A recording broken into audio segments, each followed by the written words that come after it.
How many clients are actually pulling money to meet their own cash crunch? Well, I think that's what I was trying to indicate in the quote, is just with the end of the first quarter, clients are starting to look at where their portfolios are. They're starting to get the first real indication of what happened in the overall portfolio. And I think you see a natural thing that will create more turnover of mandates. So, we talked about the fact that we expect that there will be more redemptions. We think there'll be more investments in other things as well, just as clients try to get on top of things. But we certainly saw at the end of the quarter and in the beginning of this quarter a mixture of redemptions caused by cash calls from private markets managers that clients had, suddenly finding that their alternatives were bigger than they meant to be.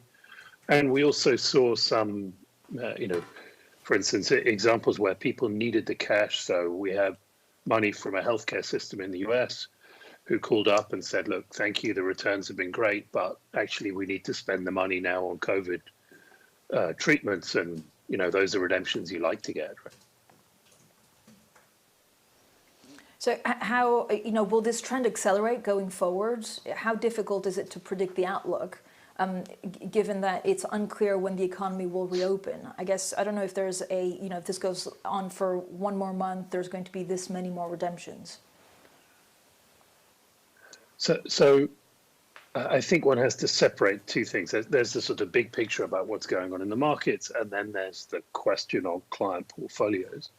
I think that looking at, I would imagine that there will be a lot of churn in client portfolios over the rest of the year in some form or another. So you're likely to see heightened redemptions, but also heightened new subscriptions. It's not a one-way thing at all. But as clients try to adjust to the new status of affairs. Now, how long will it take us to really understand what's going on in the economy? I think that's hard to judge. We've got two enormous forces pushing against each other. We have a very, very serious economic shutdown going on one side, and we have enormous spending from central banks and governments on the other side. And the market is trying to find a balance between two very big forces. And, I think you will see a lot of changes in tone over the course of the rest of the year and maybe beyond as we try to deal with all of that. What's the outlook then for flows for the current quarter and then for the rest of the year? Well, we were trying to give the sense in the commentary.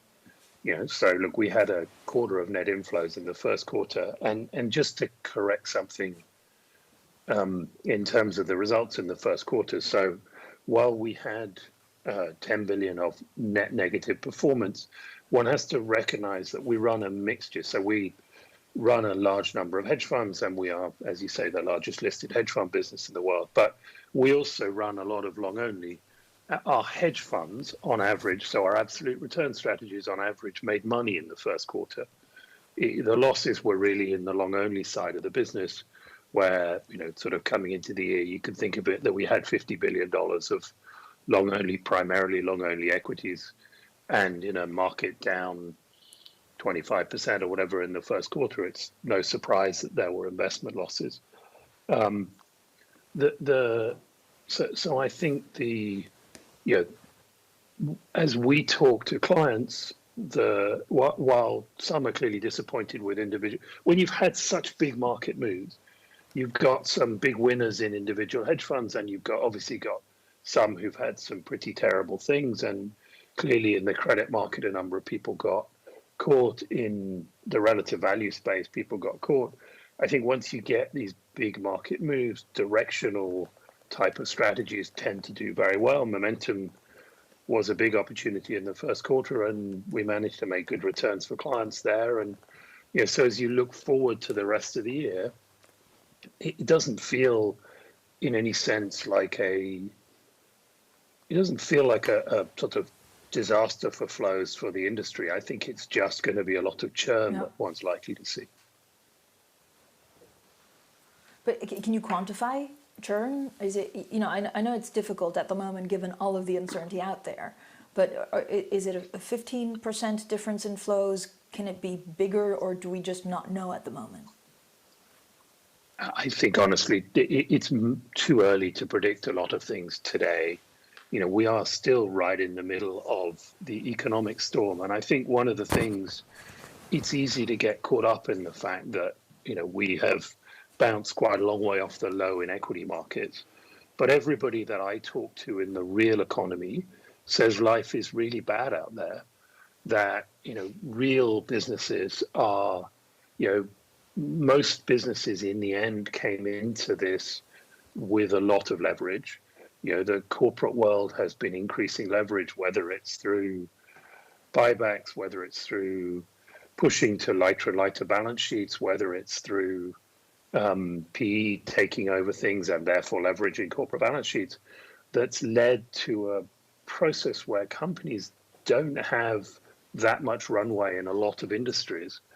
And so they are suffering significantly, hence why we've seen 20 million new unemployed people in the US within a month, and no sense that that's stopping.